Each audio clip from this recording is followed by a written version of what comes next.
This a little bit of an expose. Target's vice president of brand management is also the treasurer for GLSEN.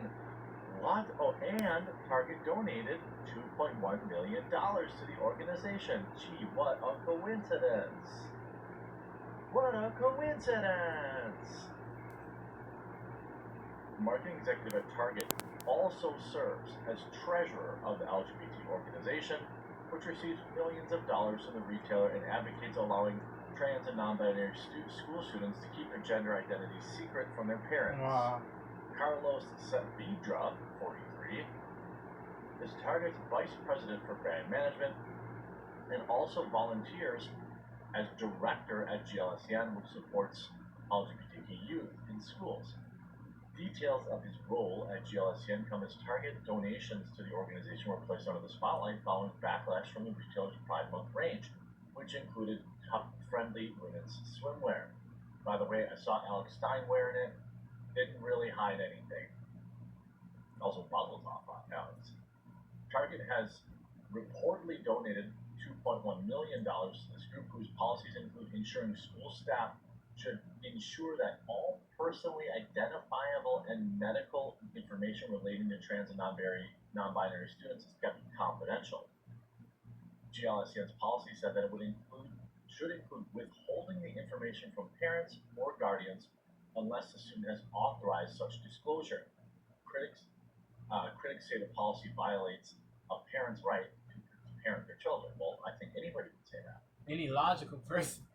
Target's website says on its website, GLSEN leads the movement to creating affirming, accessible, anti-racist spaces. That's for LGBTQIA students. Well, that's a niche. What? We're proud of this 10-plus year collaboration with the group and continue to support their mission with millions of dollars a year. Saavedra joined Target back in July 2019. He was made vice president of brand management in January 2021, according to his LinkedIn page. His profile says he joined GLSEN as a board member in the very same year and was elected to their executive committee in November 2021. Well, yeah, you got to keep that cash flowing. Saavedra's profile explains that organization's mission is to help create safe spaces in schools for LGBTQIA students. Saavedra was approached for comment. No reply. They also provide instructions to teachers on how they can make classes such as mathematics and science more inclusive of trans and non-binary students, including using their they-them pronouns in lesson plans. By the time the New York Stock Exchange closed on Friday, the stock was trading at $138.93, marking a market valuation of $64.2 billion and a loss of $10.1 billion. Now, the markets aren't open in the States today. It'll be interesting to see what happens tomorrow because this backlash isn't going away. People are talking about it at the barbecues. That's the thing with Bud Light too. We're going to have to wait and see. So we see next week's sales report. I think Bud Light got desperate with their free beer promotion to provide because people even like me were like, well, just go get a free case of beer, who cares?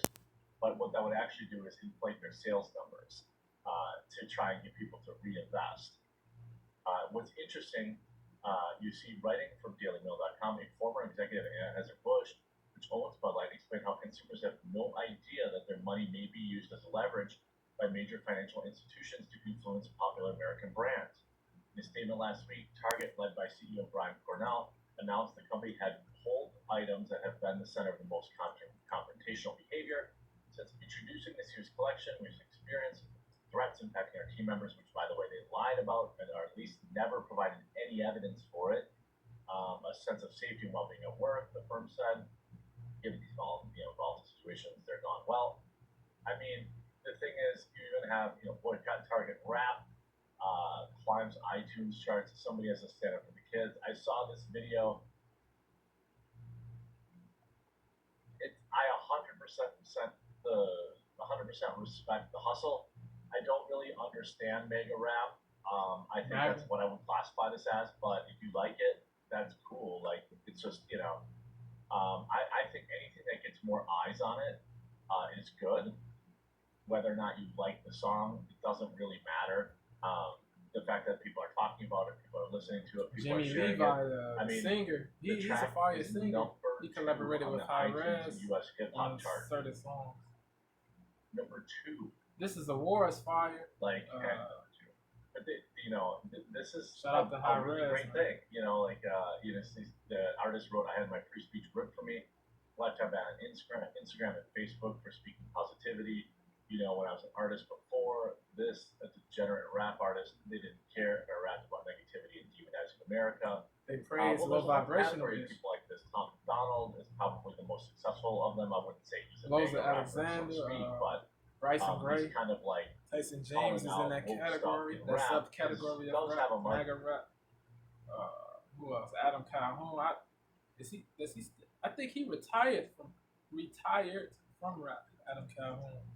America. But he was there's a part a category in that of people like category this. when Tom he McDonald was is probably rapping. the most successful of them. I wouldn't say he's a mega rapper, so to speak, but he's kind of like What's that other dude's calling name? The out Marine woke stuff rapper. in rap does have a market, and I think anything that furthers the news is a good. For this, a degenerate rap artist, they didn't care if I rapped about negativity and demonizing America.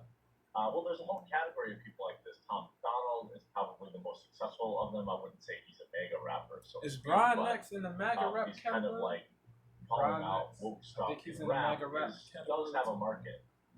And I think anything that furthers the news is a good thing. So shout out to Forgiato. I'm sorry. I think you pronounce it You Forgiato. can find the song if you search for it.